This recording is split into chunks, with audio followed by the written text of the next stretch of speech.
La figue, c'est un peu issu d'une expérience de l'habitat léger, parce que j'étais fabricant de yurts pendant 10 ans, au sein de la coopérative La Fresnay, et au sein de laquelle on a réfléchi à des formes alternatives de couverture, parce qu'à l'époque on utilisait de la toile coton, issue forcément d'une agriculture intensive et tout, qu'on réfléchissait, Donc il y a eu l'idée d'utiliser du bois qui finalement n'est pas adapté pour les yourts.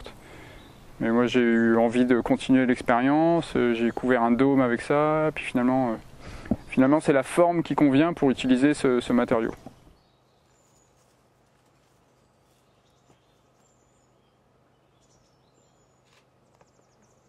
La particularité de cet habitat, c'est sa forme qui est unique, c'est vraiment une architecture de cueillette, on va assez loin quand même dans le concept d'architecture de cueillette, puisque c'est la structure, c'est des branches d'arbres, des baliveaux qu'on a récoltés dans la forêt, tels quels, comme si on faisait une sorte de vannerie géante, quoi, voilà, qui donne cette forme unique. Et puis voilà, cette couverture, c'est pareil, c'est utiliser du peuplier déroulé pour faire de la couverture, c'est une idée saugrenue.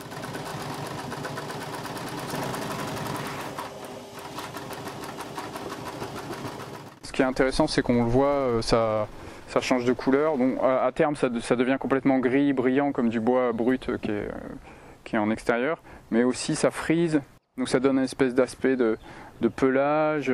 Ça évoque un champignon. Ça évoque vraiment quelque chose d'organique. Et pour moi, c'est vraiment aller chercher le côté elfique, l'habitat, le côté un peu magique, qui est très nourrissant. C'est une nourriture poétique.